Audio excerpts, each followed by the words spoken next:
Olá, bom dia. No ar, mais um RBA Entrevista. Todo sábado você tem um encontro marcado comigo e com os meus convidados no seu programa de entrevista matinal de todo sábado. Estamos começando mais um programa. Convido você para ficar comigo.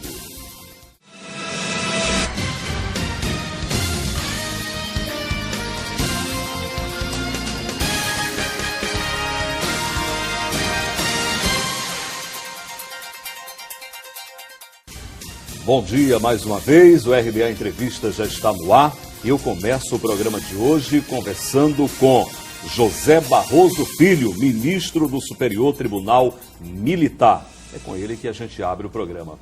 Ministro José Barroso Filho, bom dia, seja bem-vindo ao RBA Entrevista, seja bem-vindo à nossa cidade de Marabá. Bom dia, Nonato, é um prazer muito grande retornar a Marabá, que já é a minha quinta vez, eu quase que estou me sentindo um cidadão marabaense honorário, mas sempre por causas que justificam a nossa presença aqui, principalmente buscar desenvolvimento, buscar a valorização do ser humano. Ok.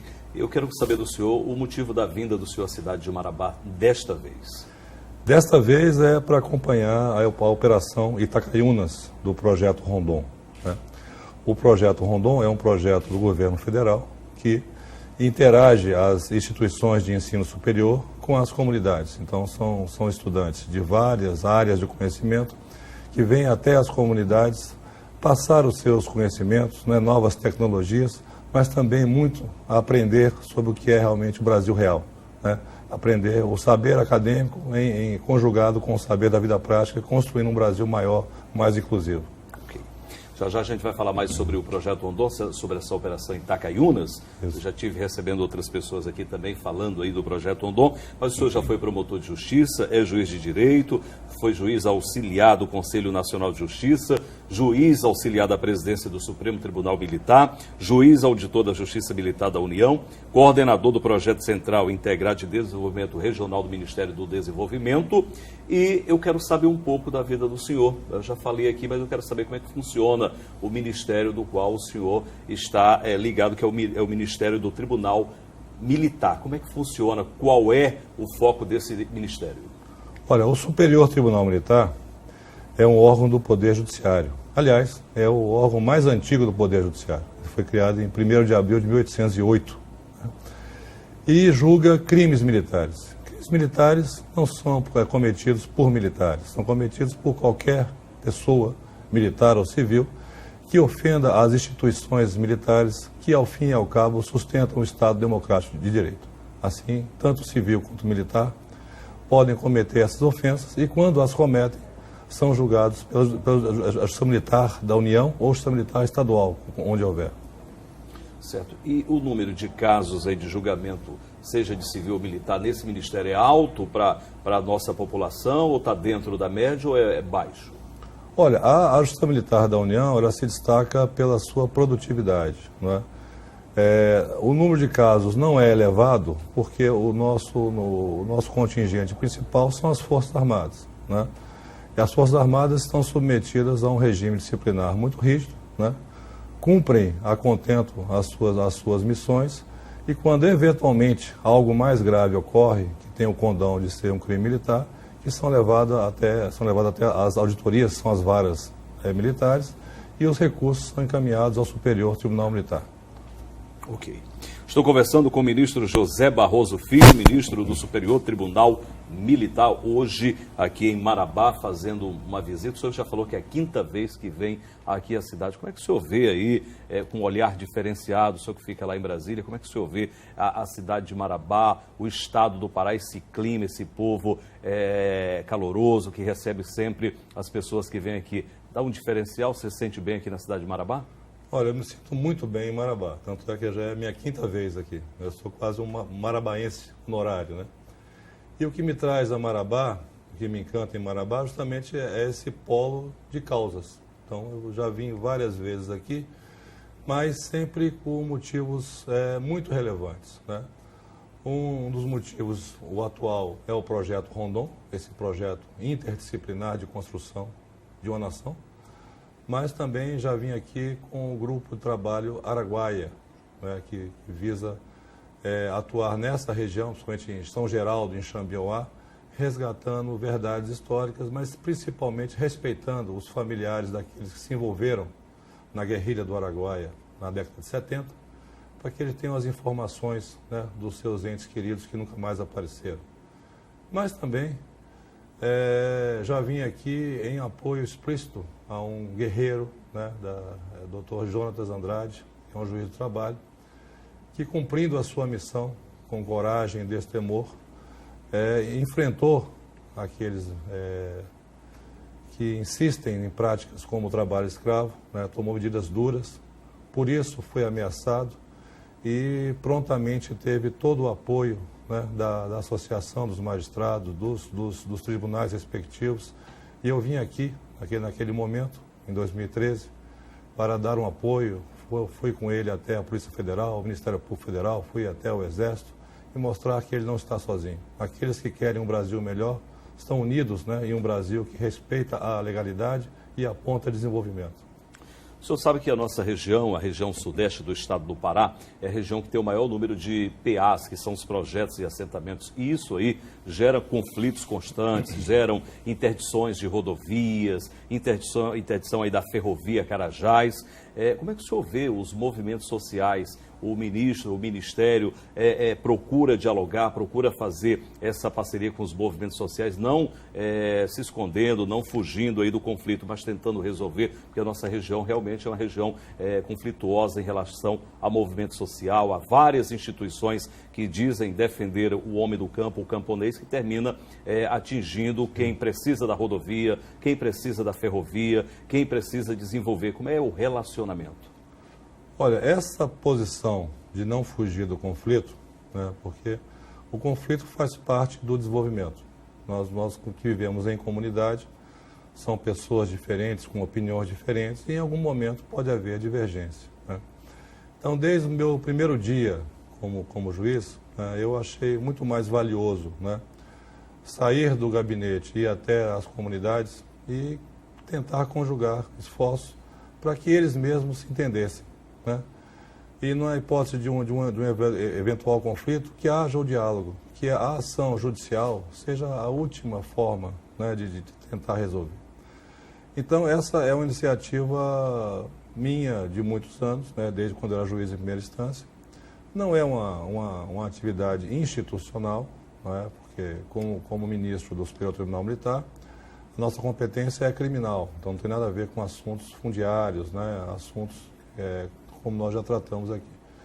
Mas como eu sempre fui assim e sempre serei, né, eu me valho da minha posição, que é posição lhe dá, sobretudo, responsabilidade, para tentar ser um agente indutor, né, de diálogo. Indutor. É porque o problema é social, né? É um problema do Brasil, né? Se há muitos problemas aqui no sudeste do Pará, é porque é uma região rica, né? Uma região com muitos interesses. Agora, se é normal acontecer o conflito, se o conflito é algo necessário até para um desenvolvimento, não gera estagnação, nós não podemos viver no conflito ou do conflito, né? Tem alguns especialistas em criar conflito e não em resolver, né? Essa questão fundiária é uma questão muito séria, muito séria. Muito nasce da questão dos registros públicos que são imprecisos. Há anos atrás, nós estávamos no CNJ, se nós fôssemos somar toda a área registrada nos registros aqui da região, nós teríamos 3 ou 4 andares do Pará. Quer dizer, há muita insegurança em matéria registral, né?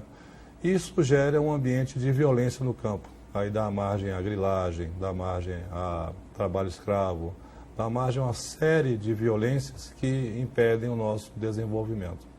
E dá margem também à comercialização de terras, de madeira. Recentemente nós tivemos aqui no Pará pessoas que foram presas, aí, acusadas como uma das maiores quadrilhas ou organização criminosa aí, que fazia esse tipo de trabalho justamente pela conta de não ter documento suficiente das terras. Então eles iam da madeira, dos lotes, vendiam, era uma organização criminosa muito grande. Tudo isso aí por falta de registro, tudo isso aí por falta de regularização fundiária que contribui. E quem termina entrando nesse ciclo aí, termina sendo aquele pequeno produtor, aquele que realmente quer produzir, aquele que quer trabalhar. Ele passa a ser vítima mais uma vez.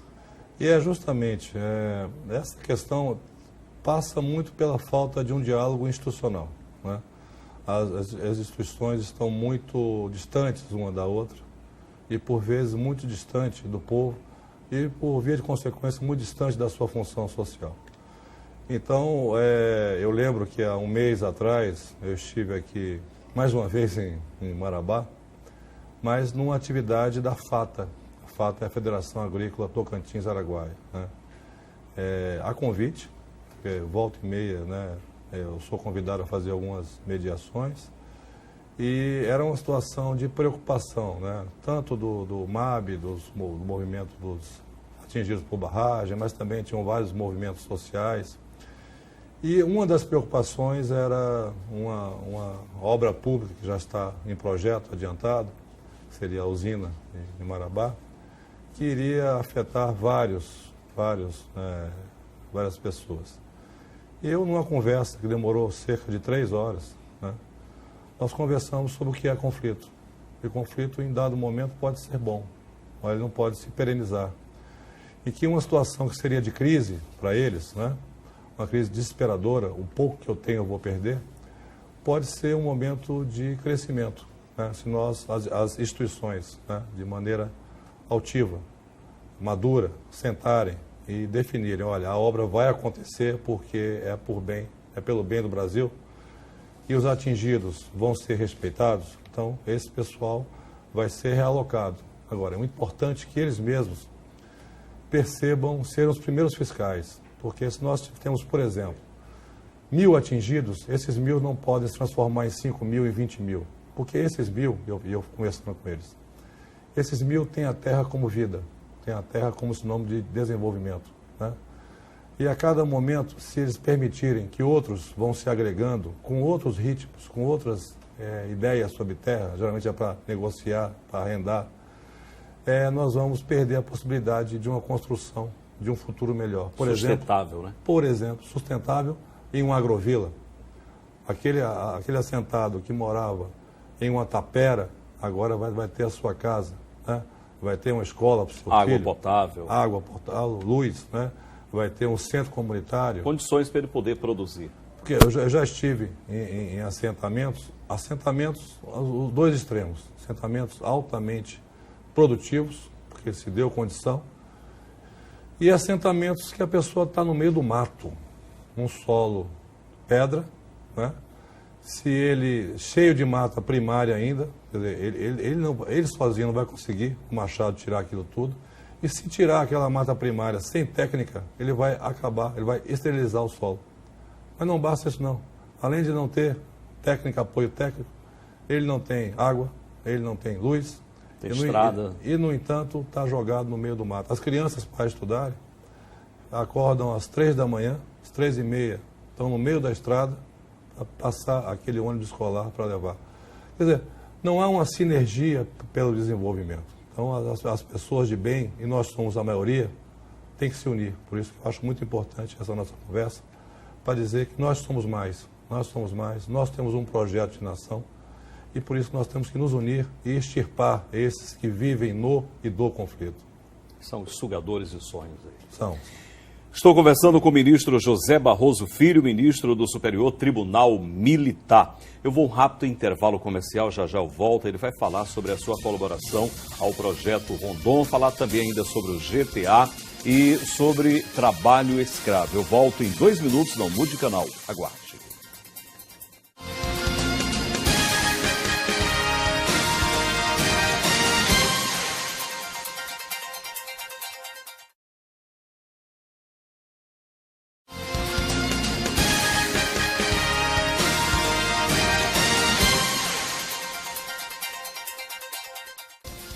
Estamos de volta agora com o segundo bloco do seu RBA Entrevista. Hoje eu tenho o prazer de receber o ministro José Barroso Filho, ministro do Superior Tribunal Militar. Já falamos aí sobre diversos assuntos, sobre movimentos sociais, o papel do Ministério também no contexto nacional, e a gente vai agora puxar para 3 assuntos aqui, um de cada vez, obviamente. O ministro já falou da vinda dele aqui, eu vou deixar o projeto Rondon para o final, que eu sei que o senhor é um apaixonado aí pelo projeto Rondon, um colaborador. Mas o senhor tocou no bloco anterior, falou sobre o GTA, esse grupo Tocantins-Araguaia, que busca resolver o problema da guerrilha do Araguaia, das famílias que hoje estão aí, que buscam descobrir onde estão restos mortais de pessoas que foram mortas há 40 anos atrás aproximadamente. O que acontece? Por que não anda? Por que não desenrola? Se forma um grupo hoje, depois se forma mais um grupo amanhã, e a gente vê que está perdurando, está demorando muito. Aonde é que para? Qual é o problema? Na verdade, essa ação é fundamentalmente um dever do Estado para com os familiares. Houve na década de 70, mas um movimento iniciado no final de 60, um enclave, vamos dizer assim, dentro do território nacional, pessoas que pensavam um país diferente do governo da época, e houve uma reação institucional. Tem uma situação muito desagradável, muito doída, que é irmão matando irmão. E curioso é que todos tinham ideia de desenvolver o Brasil, mas cada um em posições extremadas e nunca pararam para conversar. Nunca houve alguém que... Não houve o diálogo, né? Nunca houve esse diálogo. Então, a tendência extremada, como aconteceu no Araguaia, como aconteceu em outros lugares, como acontece hoje em dia nos conflitos fundiários aqui no Pará, é algo muito fácil de se perceber. Mas esse GTA ele tem uma função específica, é um fato histórico que gerou consequências, consequências que são muito dramáticas para os familiares que nunca mais tiveram informações sobre aqueles envolvidos na guerrilha, que, como eu digo, era irmão matando irmão, mas houve, imagine no sul do Pará, num ambiente de floresta, numa situação de guerrilha. Então a violência realmente ocorreu. Informar aos familiares, se realmente a pessoa que estava aqui, se morreu, quais foram as situações, para que eles possam prestar as últimas homenagens. E esse esforço é conjugado por vários ministérios, Ministério da Defesa, Ministério da Justiça, Direitos Humanos da Presidência, envolvem várias instituições, tem várias faculdades, USP, Polícia Federal, o próprio Exército está ajudando na parte logística, para que, ao final, nós possamos informar. Agora, é muito difícil. 40 anos depois, Nonato, os restos mortais, não há precisão nas informações, há um esforço enorme de todo o grupo, os familiares participam. Tem um grupo também, tem um grupo de familiares que eles estão incluídos dentro do GTA. Agora imagina que esses restos mortais, eles estão em uma região altamente mineralizada, onde chove muito. Então, às vezes, mesmo quando se encontra algum osso, alguma coisa, que você desconfie, mas você não consegue fazer a perícia, porque os filamentos estão muito frágeis, não consegue fazer a leitura do DNA. Mas são mais de 20 achados que estão lá em Brasília para serem periciados, e a ideia de todo o Estado, não é só o governo atual, é um dever do Estado de prestar essa informação aos familiares e que haja um resgate histórico, mas principalmente eles têm o direito de prestar suas homenagens aos seus entes queridos. Então, o governo, através desse grupo, tem interesse, sim, em solucionar esse problema, em resolver, trazer esclarecimento para os familiares. Tem, acho que a transparência é fundamental. Se houve esse conflito, como houve outros conflitos, faz parte do nosso processo de crescimento enquanto nação, e vamos ter altivez para enfrentar, para aprender. Não podemos desprezar o passado, soberbamente ignorar, porque se nós desprezarmos o passado, nós estaremos fadados a não dermos certas respostas, estaremos fadados a continuar fazendo certas perguntas. E, figurativamente, eu pergunto aqui, cadê o Amarildo?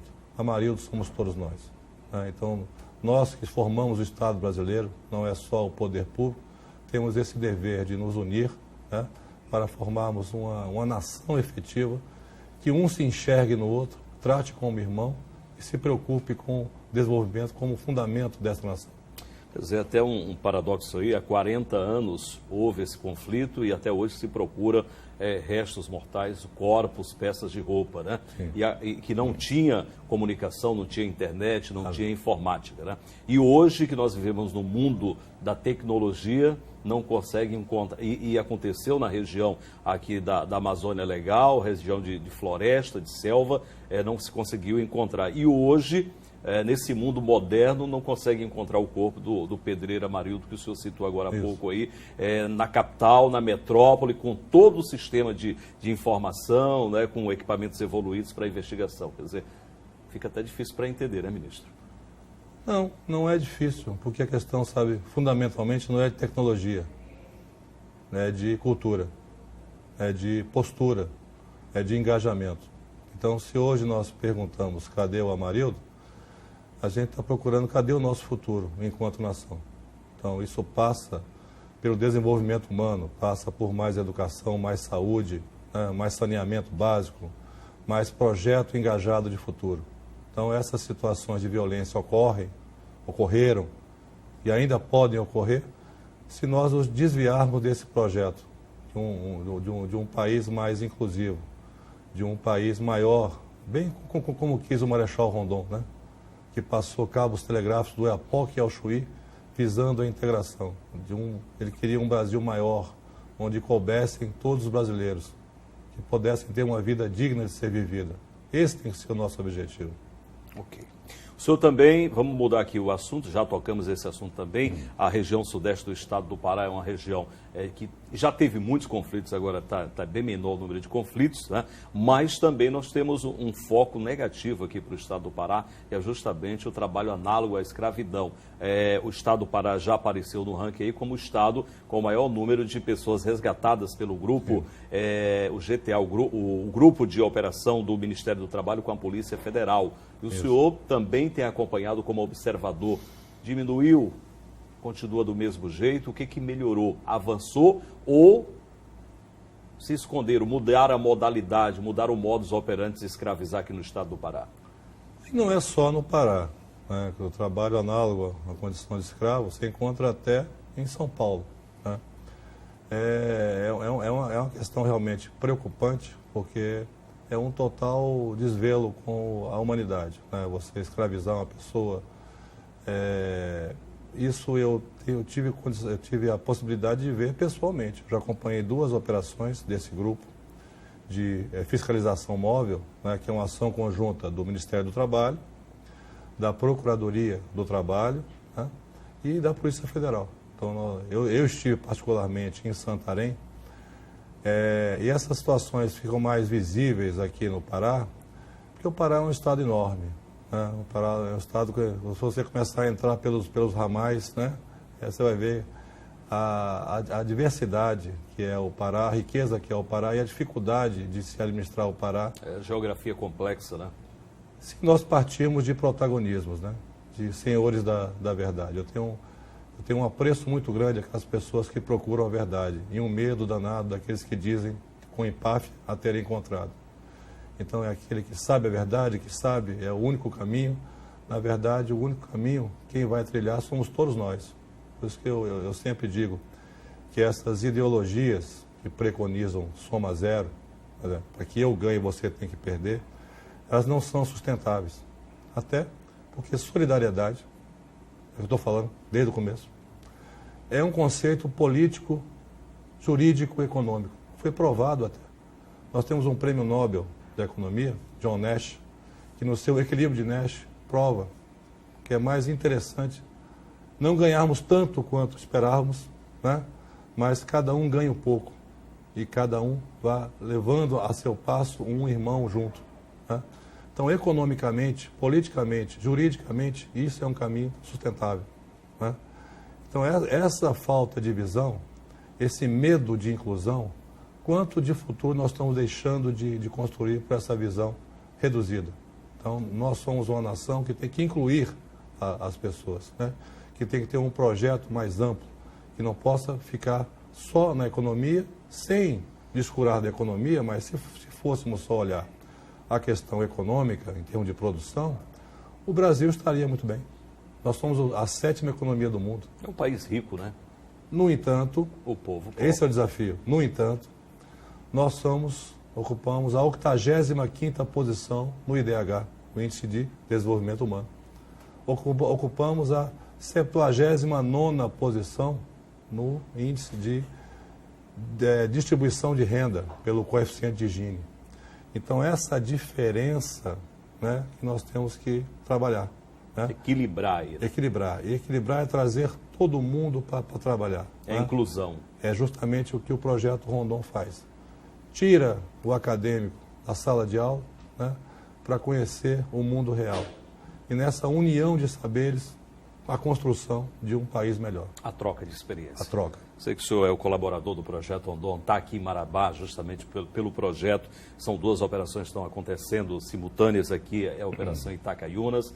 E o senhor é uma pessoa que realmente é apaixonado pelo Projeto Rondon e por isso está aqui na cidade de Marabá. Me fale um pouquinho aí, essa troca de experiência, porque o acadêmico vem trazendo o seu conhecimento. Quando ele chega aqui, ele leva uma gama de informações, porque há a troca mútua de experiência dos rondonistas com os munícipes. Fale um pouquinho do Projeto Rondon. É uma troca. O que me encanta no Rondon é justamente esse propósito. Né? O Projeto Rondon, ele encarna aqueles propósitos do Marechal Rondon. Né? Nesse ano nós vamos a completar 150 anos do seu nascimento, desse brasileiro fantástico, nascido em Mimoso, Mato Grosso, órfão de pai e mãe, né? Tinha tudo para não ser Rondon, né? Mas teve uma pessoa que confiou nele, o tio, o levou para estudar, o levou para o Rio de Janeiro, ele fez a Academia Militar, tirou o primeiro lugar na Academia Militar, e aí passou a traçar uma trajetória fantástica, né? Ele é um dos 5 maiores exploradores do mundo, né? Juntamente com aqueles que exploraram os trópicos, o Ártico, a Antártica. Está lá Rondon, reconhecido internacionalmente. Nacionalmente, ele trabalhou justamente por isso, integração, um projeto de nação. E esse projeto só vai acontecer se nós tivermos essa sinergia. Então, o projeto Rondon atual, ele não é só dar o pão, só assistencialista. Ele também, né, ensina práticas mais imediatas, mas ele é, sobretudo, um multiplicador. Né? Ele traz o conhecimento, aprimora o conhecimento com o saber prático, né? E lança sementinhas. O Dom Helder Câmara, certa vez disse uma frase muito interessante, que é muito bom que você auxilie no voo, mas não ouse tomar o lugar das asas. Então, cada um... No seu quadrado, né? E ninguém é sujeito da autonomia de ninguém. Então, há essa proposta de engajamento, né? Essa troca de conhecimento, de aprendizagem, né? Mútua aqui entre rondonistas e comunidade, mas todos têm que dar a sua parcela de colaboração nesse projeto maior de um Brasil como nação, que inclua a todos os brasileiros. O Projeto Rondon, ele não dá o peixe, ensina a pescar. Isso que é sustentabilidade. Né? Ele traz essa noção, porque se você for olhar cada um no seu quadrado, e a economia hoje pauta muito das nossas decisões, se eu olhar somente números, vamos fazer uma conta rápida aqui. A questão do fumo, né? Foi feita uma pesquisa há anos atrás, custo-benefício do fumo. Olha, o custo, né, é que as pessoas ficam doentes, né? Mas também ao lado disso, as pessoas, a indústria de fumo recolhe muito imposto. As pessoas, apesar de ficarem doentes, elas morrem mais cedo, então tem um custo, né? Tem alguma coisa relativa a essa equação. E morrendo mais cedo, aliviam a previdência social. Se você for olhar economicamente, a economia tosca é viável, é até aconselhável que se faça isso. Né? Mas não é assim que nós construímos uma sociedade. É isso que eu falei dessa sinergia, dessa visão interdisciplinar, de enxergar-se no outro para construir um projeto de nação. Ok. Ministro, o Brasil passa por uma crise, né? Nós aqui em Marabá, que somos do setor mineral, que dependíamos das gozeiras, as gozeiras fecharam, todas aqui em Marabá, crise em todo o país, né? E Marabá é uma das cidades que aparece aí lá no topo como uma cidade de vulnerabilidade infanto-juvenil, tá? Violência também. E eu vejo os nossos jovens, infelizmente, né, se enveredando pelo submundo do crime, das drogas, a evasão escolar é altíssima, nós estamos abaixo da média do que quer o país em relação à educação, e isso tudo é ruim. O senhor tem uma experiência jurídica, uma experiência como pessoa que anda o Brasil todo, que conversa com o agricultor, com o produtor, com o juiz. Qual o recado que o senhor deixa, qual a dica que o senhor deixa aí para os nossos jovens que estão aí à margem, né, dessa vulnerabilidade? Gostaria que o senhor deixasse um recado para o jovem que está deixando de ir para a sala de aula, que está deixando de acompanhar os pais, que está procurando meios escusos aí como a droga e a marginalidade. Por favor. Olha, o fundamental disso vem numa frase da professora Zilda Arnes, né? É preciso educar para a esperança, tá? E educar é uma formação para você ser um ser produtivo no mundo, né? Não caminhar sozinho, mas caminhar com as outras pessoas. E esperança vem do verbo esperançar. Esperançar é almejar, é agir, é fazer. Não é um esperar passivo. Então, não é só o jovem, não. Nós é que temos que construir esse mundo melhor, né? E esse mundo melhor tem expectativa. A pessoa tem o direito de sonhar e realizar os seus sonhos, né? É isso que nós estamos fazendo aqui. E o Rondon é uma senhora mensagem, porque ele traz a academia para o mundo real e para um saber prático. É a academia comprometida com a vida, com um saber que realmente modifique. Então, muito do que está acontecendo hoje, né, é resultado dessa fragmentação de conhecimentos, né, dessa visão individualista dessa situação. Então, vamos sair disso aí, né? Vamos olhar mais para o próximo, vamos buscar na ciência fatores ou pontes para o futuro. E, sobretudo, porque eu falo nessa questão interdisciplinar, eu vou trazer o aspecto, né? Tem a ciência, tem a música. A música é um valor. É a cultura. É a cultura. Música é um exemplo bom. Eu falei da técnica e vibração, né? Técnica sem vibração, pouco resultado. Vibração sem técnica, nenhum resultado. Então eu vou trazer a música como um exemplo bom aqui. Que tem técnica e vibração. Eu só consigo tocar, né, se eu souber a partitura. Então é que eu falo, olha, você tocar uma nota equivocada é indiferente. Você tocar sem paixão é imperdoável. Então o que eu falo aqui, ao fim e ao cabo, é paixão pelo Brasil. É aquele conceito arraigado de pátria, de nação, inclusivo, quanto nós perdemos por não incluir. É isso, essa sinergia que vai fazer um Brasil à altura dos brasileiros, né? Então, o que faz o Rondon? É o Brasil redescobrindo o Brasil em direção ao futuro. Okay. Ministro, eu quero agradecer sua participação hoje aqui no RBA Entrevista. Sempre que vier a Marabá, dizer que o Grupo RBA está de portas abertas.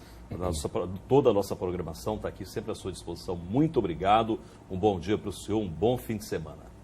Bom dia, e eu me sinto muito à vontade em Marabá, até por essa conjugação de princípios, né, de valores.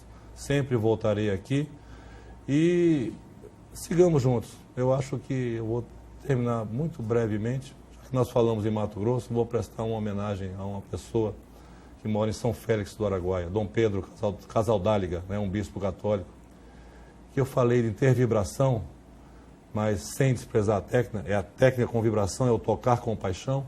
Isso só consegue quem tem causas. Nós precisamos ter causas na vida, né? Porque a vida é bruta, a vida é hostil. Nem sempre a gente consegue o que a gente quer. Mas a gente tem que ter resiliência para quantas vezes cair, uma vez mais levantar. Então, diz o Dom Pedro, as nossas causas valem mais do que a nossa vida, porque são as nossas causas que dão sentido à nossa vida. Sigamos nessa toada, juntos, vamos fazer a diferença. Ok, ministro, mais uma vez, obrigado. Um bom dia para o senhor.